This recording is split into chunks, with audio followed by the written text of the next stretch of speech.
Hi guys! Welcome back to our vlog. So, it's day 6 of our Italy trip. So, ayun yesterday, wala muna tayong vlog kasi nag-alat talaga kami ng isang araw para magpahinga na rin and of course, to do laundry.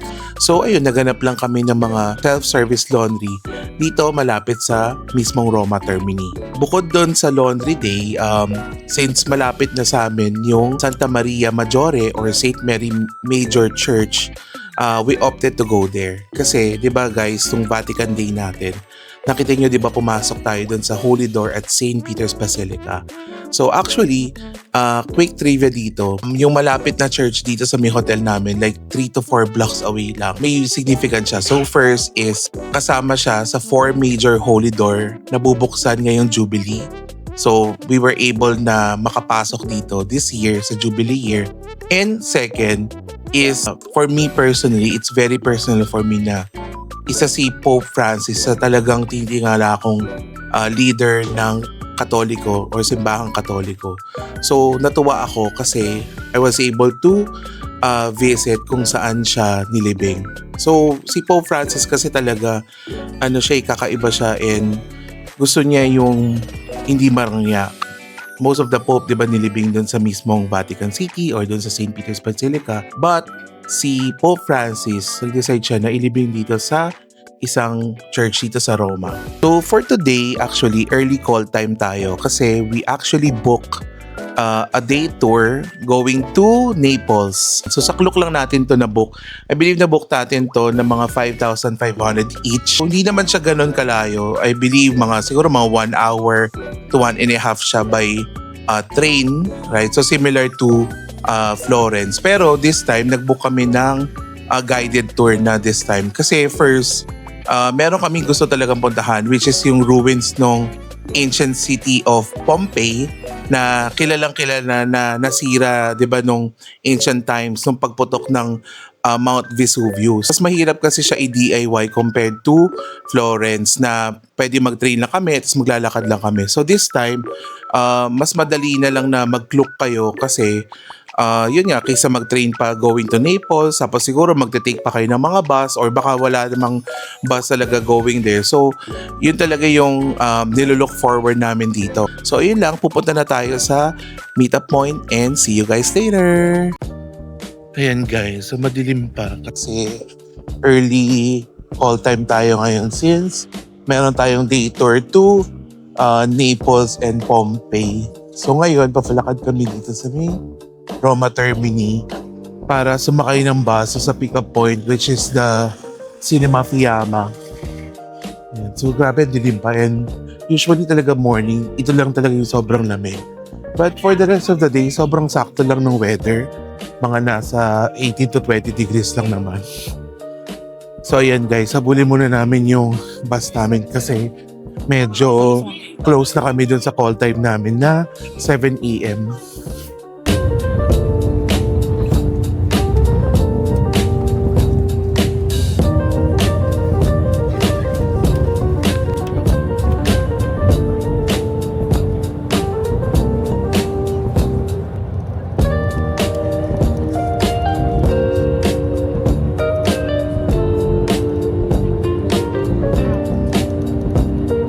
Hi guys! Ayan, so nandito na tayo sa ancient city of Pompeii. So nandito pa lang tayo guys sa may entrance. So kasama na sa tour yung tickets dito sa Pompeii Ancient City. So after 3 hours, nakarating na tayo dito.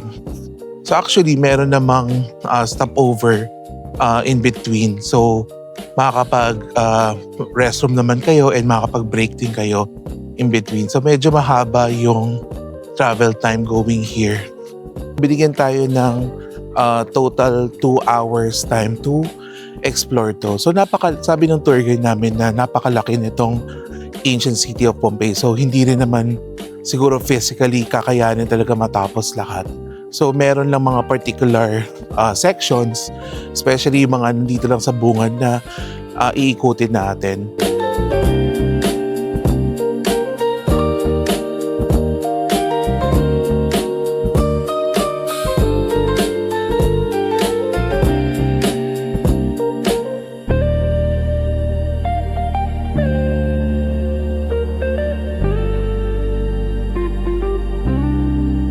Dito na tayo sa mismong loob ng ancient city of Pompeii. So actually, this is a UNESCO heritage site.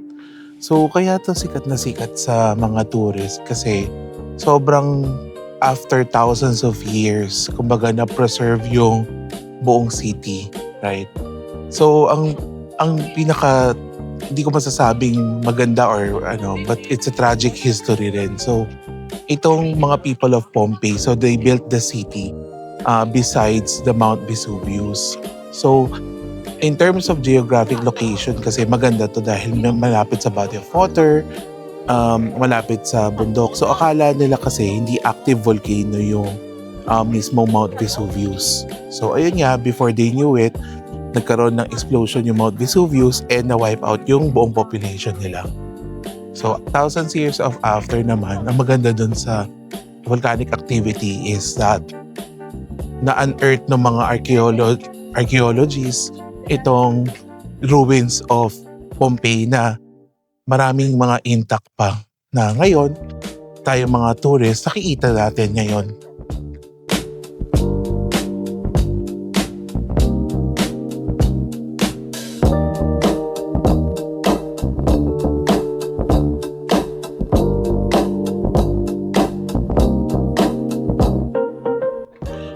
Guys, tingnan nyo to. Ito yung dati nilang amphitheater. So makikita mong common sa mga Roman and Greek civilization. They really dedicated a space for arts, performing. Kaya nagtayo talaga sila ng mga ganitong structure like amphitheater. Tingnan nyo guys ha, buong buo pa siya. Grabe, sobrang nakakatuwa maglakad-lakad dito kasi imaginein mo yung way of life nila before. Diba? Sobrang napaka grandioso ng mga structures, diba? Hindi ka na makakita ng mga ganyang buildings and structures sa modern times. Makikita mo yung intricacy ng paano nila binild yung mga building. So wala pa mga modern machines noon, diba? To aid them sa construction. So imagine niyo how many years and how many people it took para magawa itong mga structures na to. So guys, ngayon, nandito tayo sa parang entrance or tunnel. Papasok naman ng large theater. So kanina, di ba, nakita niyo parang maliit na amphitheater lang na for performance. Wow! Oh my God! This is the Teatro Grande or the large theater. Yan naman guys, ang ganda. Wow. Try natin umupo dito or makyat dito. Ang ganda oh. So imagine niyo lang guys, tapos mga... So malamang yung kanina, mga mas maliliit na mga gathering. So ito, siguro dito yung mga town hall nila, tsaka mga performing arts. Wow. So try muna natin umupo dito sa may large theater and appreciate muna natin.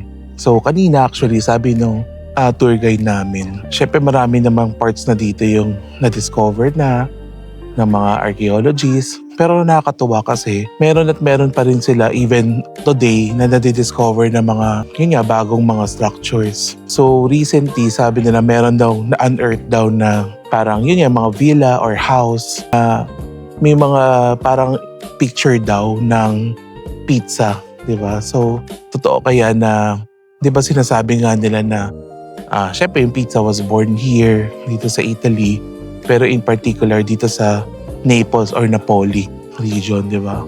So lalong nakakatuwa lang malaman yung mga ganong bagay na meron at meron pa pala tayong nadidiscover. So tambay muna tayo dito kasi tingnan nyo guys, oh. Oh, di ba?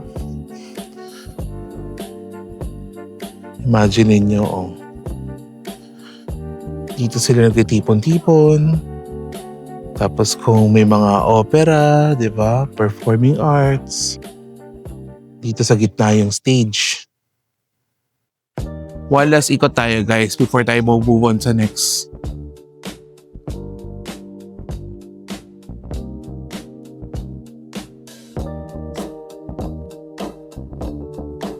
Ito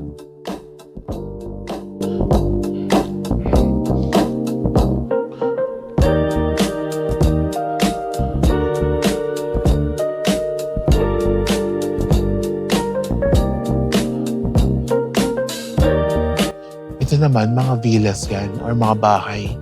So, ayan, parang ano rin sila ng mga townhouse na yung tabi-tabi. Mas nakakatuwa naman dito is nililagyan na ng mga archaeologists ng mga number. Diba? Kala mo totoong bahay na sila. May number na sila, may labeling na sila. So yan, tabi-tabi lang yung mga houses dito sa street na to.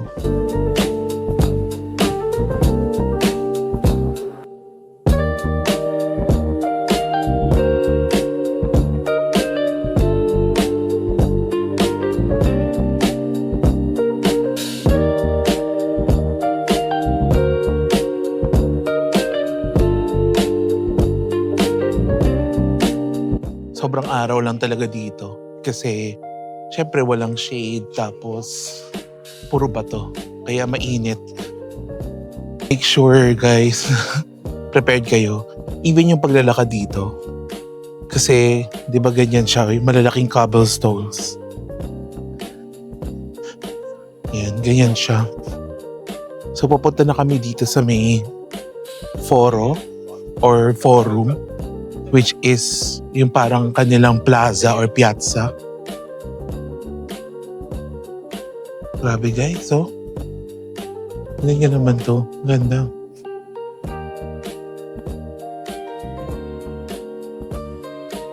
Ang laki-laki ng city guys. As in, imagine niyo na-preserve to in time. Finally, nakarating na tayo dito sa foro or forum.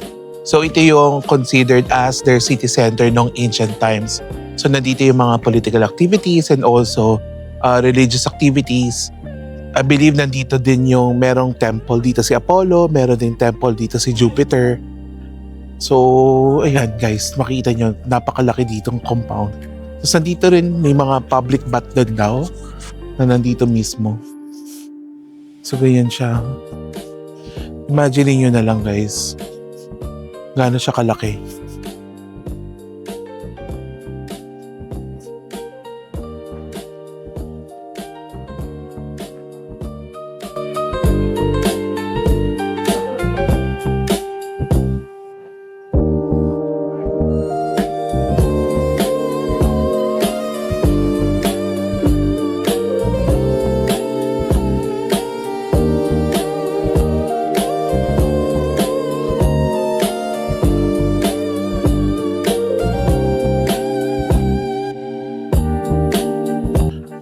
Ayan guys, so before the exit, nandito tayo sa may Temple of Apollo. Ayan. So yung mga ibang structure, nandito pa. Saka may statue pa dito ni Apollo. Tapos meron pa dito na parang basin of water, siguro. Diba? Tapos tingnan, paka-grande. I'm not sure kung altar yan yun nasa gitna. Ayan o, parang may altar sa gitna. And then may mga parang pa-steps pa na mataas na may mga columns. So itong buong square na to, this is the Temple of Apollo.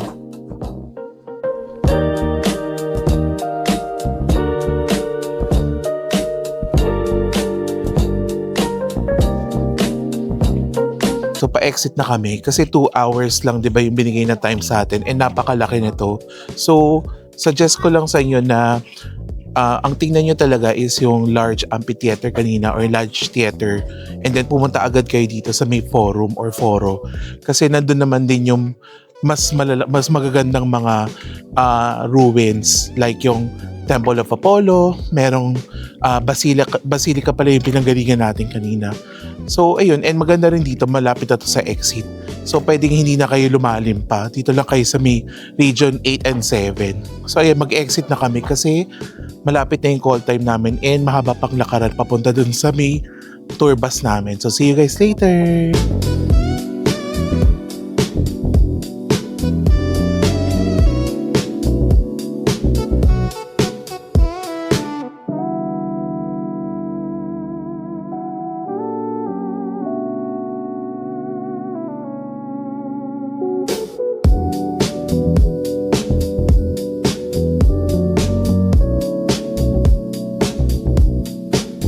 Hi guys! Nandito na tayo sa Naples, sa City of Sun, the Sea, and Pizza. So binaba tayo dito sa may Castel del Nuovo.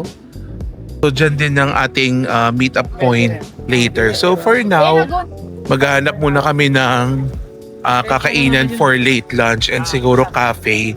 And we'll just walk and chill dito sa napakagandang city. So itong Naples kasi nasa south of Italy na rin siya. So south of Rome, south of Italy. So mas warm talaga dito yung weather. And it's along the coastline din, di ba? So in terms of food, ang sikat dito is of course, dito nga sinasabi nila ang birthplace of pizza. And of course, dahil malapit siya sa sea, famous din dito ang seafood. So in terms of food, bukod sa pizza na margarita, which is just cheese, tomato sauce. Sikat din dito yung pasta is yung marinara sauce or yung puttanesca, right? So, yung meron din mga seafood yung sikat dito ng mga pasta. So, maghanap muna tayo ng restaurant. So far, ganda naman yung city guys ha. Sobrang mas warm nga siya. Pero itong harap lang kasi namin may mga construction din. So, siguro hanapin muna natin yung pinaka main piazza dito, which is the Piazza del Plebiscito.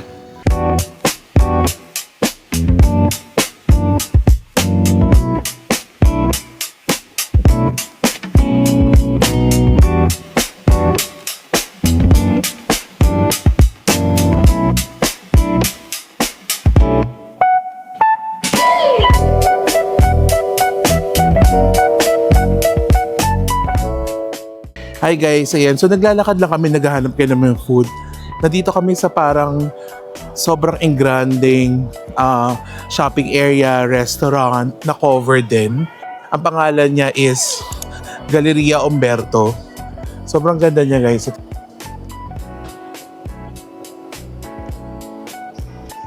So malapit lang siya doon sa Castel Nuovo kung saan kami binaba ng tour. Ayan o, may mga restaurant din dito. Tsaka cafe.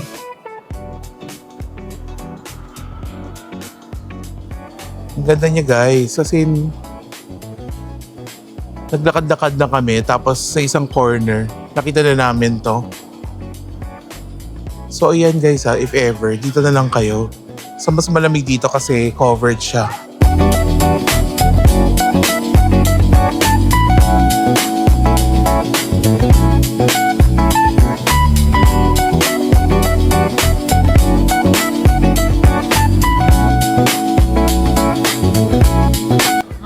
Ayun yung pizza guys. This is the authentic Napolitana pizza. Pizza margarita. Oh, try mo ate.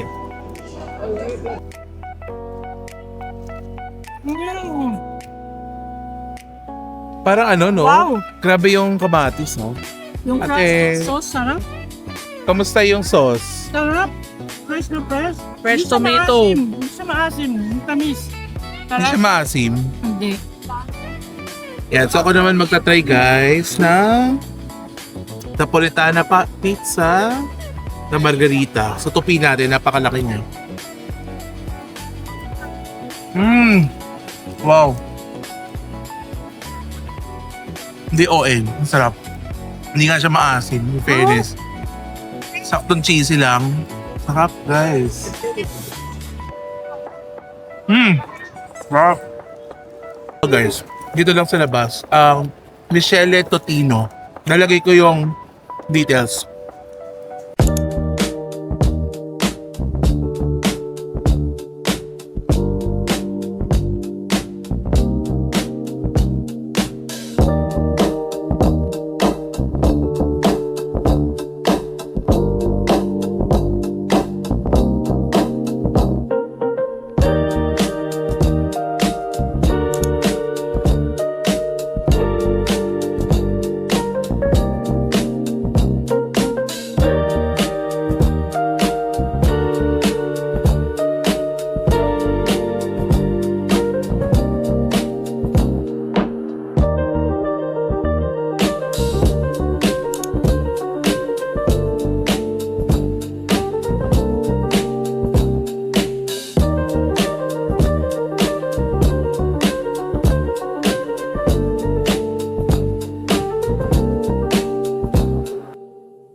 Hi guys! Welcome back. Ayan, nandito na tayo sa hotel. Ayun, so mapapansin nyo sa vlog na to, hindi tayo masyado nakapag-vlog both doon sa Pompeii and doon sa mismong City of Naples or Napoli or Napoles. Kasi actually, yun nga, sinabi ko naman din kanina na sobrang limited nung time na binigay talaga for each location. Siguro dahil din na yung biyahe kasi papunta doon sa Naples or Napoli, it actually takes 3 hours by bus. So imagine niyo yung papunta 3 hours, yung pauwi another 3 hours. So syempre yung tour guide medyo isi-squeeze niya talaga yung time para magkasya, right? So sa Pompeii 2 hours lang kami, right? So nakita niyo naman na napakalaki talaga ng Pompeii, 'di ba? Na para ma-explore mo 'yun, sabi nga niya, you really need the whole day, right? And maraming lakaran and may akyat baba ulit. So talagang yung 2 hours, palagi kami nakatingin sa relo namin kasi syempre ayaw namin malate. Doon sa City of Naples, ganun din yung naging story na kasi before going there, hindi pa kami nakapag-lunch. So syempre maghanap ka lang ng restaurant or somewhere na kakainan. Mahirap na. So syempre magre-restaurant break ka pa and all. So parang lumalabas, 2 hours lang din yung na-provide sa amin. Okay pa rin naman tong tour if you really want to go to Pompeii. Kasi tingin ko, yung option mo naman na iba, mahirap din. 'Di ba? Parang, I think mahirap i-DIY to. Simply because it's in the middle of nowhere. Yung Naples, yung for me, talagang nasayangan ako kasi nung na-try namin yung pizza, yung original, authentic Napolitana pizza, sobrang talagang nasarapan kami. Imagine niyo kung mas may time kayo, ikutin yung city. 'Di ba? So makakain ka ng pizza, tapos may mga pasta daw na like yung sabi ko, 'di ba, marinara, masarap din daw doon. So baka alam mo 'yun, mas matry pa natin yung food nila. So I suggest na siguro pwedeng kung hindi nyo naman gusto pumunta sa Pompeii, what you could do is mag-DIY na lang kayo going to Naples. So similar doon sa ginawa namin doon sa Florence, may train din dito from Roma, 1.5 hour lang din. Siguro gusto kong puntahan next time. Pag may chance tayo makapunta sa Italy, gusto ko pumunta ulit or bumalik sa Naples para talaga mas maghanap ng mga kakainan dito. Grabe, parang ang bilis lang nung I think 7 days tayo dito. Fairness naman, marami na rin kami napuntahan at nakita dito sa Italy. If i-compare ko siguro lahat ng mga napuntahan namin, so talagang nagustuhan ko talaga yung Roma. Kasi alam mo yun, parang 'di ba normally pag pupunta ka sa ibang bansa na sa isang area, o ito yung tourist attraction, 'di ba? Ito kasi iba parang yung buong city mismo, isa siyang malaking tourist attraction. Yung kahit maglakad ka lang sa isang eskinita, may makikita ka na parang local restaurant na napakaganda, tapos pwede ka magkape sa isang gilid. Hindi lang yung mismong tourist spot yung napakaganda, yung buong city. Dito, hindi siya pilit, 'di ba? Kasi talagang ito talaga yung Rome, 'di ba? It's really filled with history and how they are able to preserve it. Make sure talaga na pagpunta kayo sa Italy, you really take the time na umikot kayo dito sa Roma kasi napakaganda. So far ngayon, talagang busog na busog tayo sa experience dito sa Roma, and aalis tayo ngayon na sobrang happy and looking forward dun sa ating next country. So guys, abangan nyo na lang kung saan tayo next. If you like this video, please like, share, and subscribe to my channel. This is Checho Santos and thank you for watching my vlog. See you on the next one. Bye!